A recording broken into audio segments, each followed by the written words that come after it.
एक छोटा सा गांव था। वहाँ पर हरिलाल नाम का एक युवान रहता था। वो बहुत गरीब परिवार से था।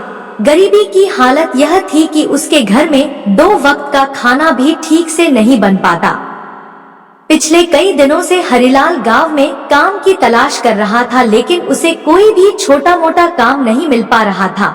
आखिरकार हरिलाल ने तय किया कि ऐसे नहीं चलने वाला। उसे किसी और जगह, किसी और शहर जाकर काम ढूंढना होगा, अपनी किस्मत आजमानी होगी। अगले ही दिन हरिलाल दूसरे शहर जाने के लिए निकल पड़ा और ट्रेन में बैठ गया। सफर काफी लंबा था, इसलिए हरिलाल की माँ ने उसे खाने के लिए टिफिन में रोटियां बना कर दी थी। सब्जी बनाने के लिए ना घर में कोई सामान था, नहीं जेब में पैसे, इसलिए उन्होंने सिर्फ उसे रोटियां ही दी थी।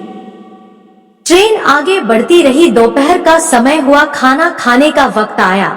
हरिलाल ने अपना टिफिन खोला और वह रोटियों को कुछ इस तरह से खाने लगा कि उसके आसपास के सभी लोग उसे देखने लगे। हरिलाल पहले रोटी का एक टुकड़ा तोड़ता, उसे खाली टिफिन में घुमाता और फिर उसे खा लेता।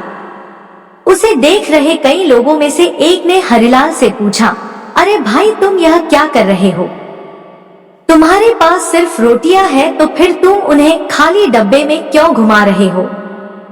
हरिलाल ने कहा कि हाँ, मेरे टिफिन में सिर्फ रोटियां हैं, लेकिन इस रोटी के टुकड़े को खाली डब्बे में घुमाते वक्त भैया इमेजिन करता हूँ कि इसमें अचार भी है।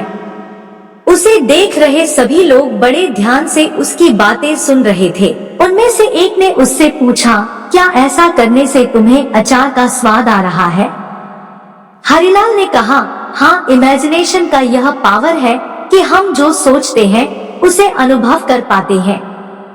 दूसरे एक व्यक्ति ने बड़े आश्चर्य से उसे एक सवाल किया, भाई, अगर ऐसी ही बात है तो तुमने सिर्फ अचार ही क्यों सोचा?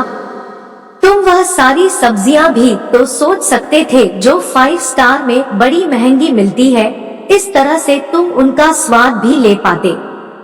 दोस्तों, छोटी सी ये कहानी सोच, कल्पना या सपनों के बारे में है। कहानी हमें यह साफ साफ बता रही है कि सपने पूरे होते हैं, लेकिन बड़ा सपना सच करने के लिए बड़ा सपना देखना पड़ता है। बड़ी मंजिल तक पहुंचने के लिए पहले उस मंजिल के बारे में सोचना पड़ता है। छोटा सा लक्ष्य कभी हमें बड़ा रिजल्ट नहीं दे सकता, इसीलिए हमेशा बड़ा सोचो। सपने देखने हैं तो भव्य देखो।